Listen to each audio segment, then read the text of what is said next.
Olá pessoal, e aí? Tudo bem? Sejam bem-vindos à nossa segunda aula de Engenharia de Software.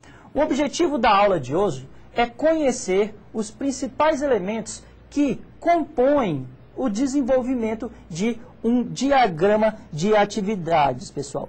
Ou seja, assim como nós fizemos, como nós realizamos na aula passada, nós vamos apresentar cada um dos elementos que existem para o desenvolvimento de um diagrama de atividades, tá ok? E trata-se de compreender a utilização dos diagramas de atividade dentro do nosso projeto de desenvolvimento de software.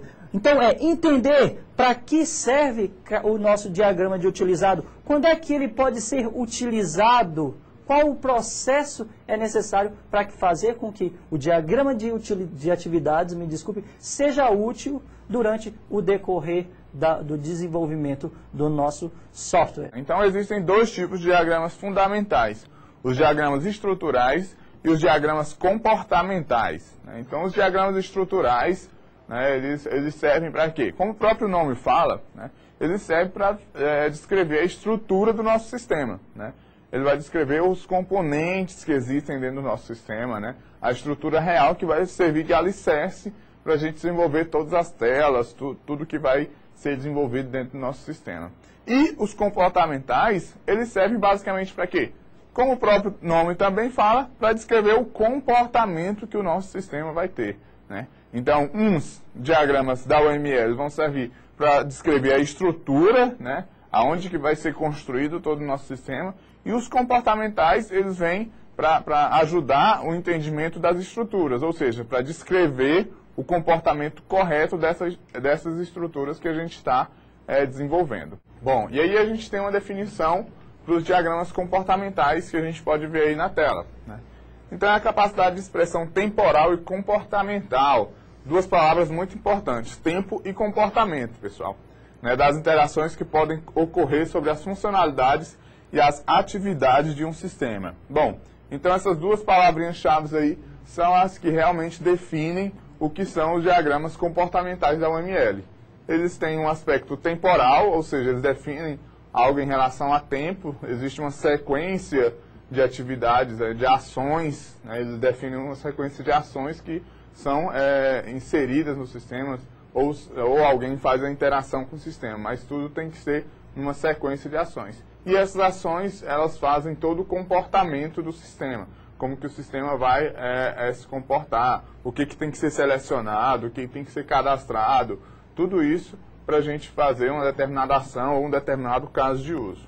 Então, um diagrama de atividade, ele é utilizado para obter um melhor entendimento do comportamento de um determinado requisito. Ou seja, pessoal, ele vai apresentar mais claramente para a gente como as operações de um processo vão ser desempenhadas. Isso considerando aspectos que vocês já conheceram lá no nosso detalhamento de casos de uso, que eram, por exemplo, o fluxo principal e o fluxo alternativo. As interações existentes, por exemplo, com os atores, como é que os atores vão interagir, quais as atividades que vão ser interessantes nesse processo de desenvolvimento. Então, vários itens, a ideia aqui é auxiliar o nosso diagrama de casos de uso, entender melhor os requisitos que vão estar presentes durante todo o processo do nosso desenvolvimento de software. Apenas os casos de uso mais complexos necessitam de um diagrama de atividade para, com isso, pessoal, fazer o quê? Para melhorar o detalhamento e a compreensão dos nossos casos de uso, das funcionalidades que devem estar presentes no nosso sistema. Agora a gente vai ver quais são os reais componentes que fazem parte do diagrama de atividades. O que a gente tem, quais são os componentes que a gente trabalha para a gente construir esse diagrama. Vamos aí para o nosso slide. Então, a primeira coisa é a atividade.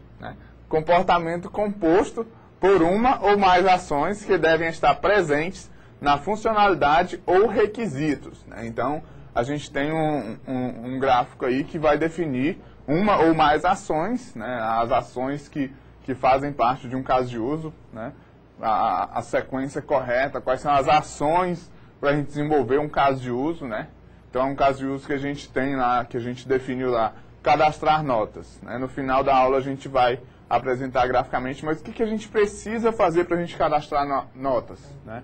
Então, é algo aí para vocês já irem pensando. Então, vamos ver graficamente aí como que se comporta esses diagramas. Então, quando a gente tem um diagrama com várias ações, né, com várias subatividades, a gente tem igual como se fosse uma ação, né, um componente como esse aqui, com um símbolozinho, né, aqui embaixo. O Jude já tem todo esse aparato aí, né, que a gente desenvolve. Então, quando você tem várias ações, né, que você quer agrupar em um único componente, você tem esse componente aqui, e a ação é definida por esse outro componente, né, que já está definido lá no Jude. Né? Então, a gente tem esses dois componentes gráficos aí para a gente definir as ações corretas que a gente vai ter para cada caso de uso. O diagrama de atividades, eles devem possuir dois marcos, pessoal. Devem possuir duas atividades. Uma atividade de início e uma atividade de fim. Ou seja, delimitar onde começa, onde termina o nosso fluxo. Olha, nosso fluxo de ações dentro de uma atividade. Então, vamos conhecer a notação aí para todo esse processo, né? Nós temos ela aí no slide para vocês, pessoal. Ela consiste em dois elementos.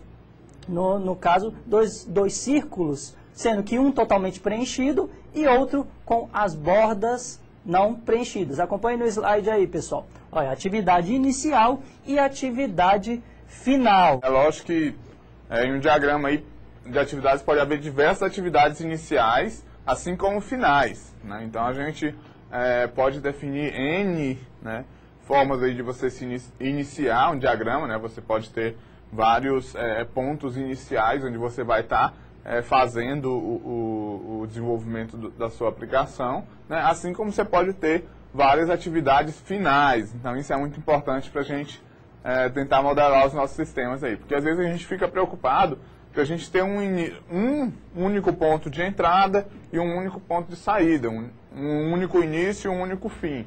E aqui não, a gente pode definir vários pontos, né, para a gente poder modelar bem o sistema. Às vezes você tem exceções, você tem alguns laços condicionais que podem ter dentro do teu sistema que vão te levar para um lugar ou para outro do sistema. E cada lugar que você for tem que ter uma atividade final, e aí vocês podem trabalhar livremente dentro dessas atividades aí.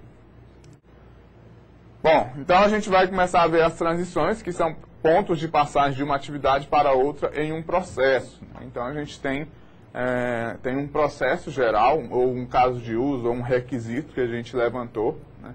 E aí você precisa fazer a ligação entre as diversas atividades que compõem aquele processo. Né?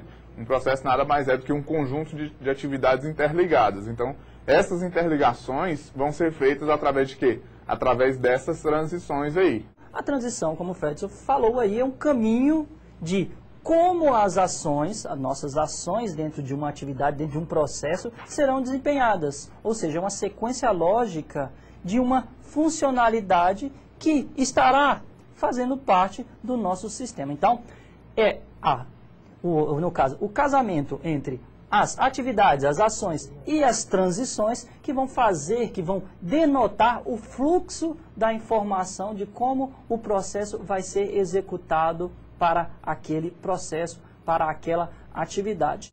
Reparem que nós temos aí a transição da nossa atividade inicial para a ação ou atividade fim, exibir saldo, e dela nós, após a apresentação desse saldo, nós chegamos ao fim, na atividade final, no nosso marco final do processo. Então, o que são os pontos de decisão? Né? São elementos para a representação de uma parte do fluxo da atividade, no qual é necessário fazer escolhas, indicando diferentes caminhos que podem ser seguidos.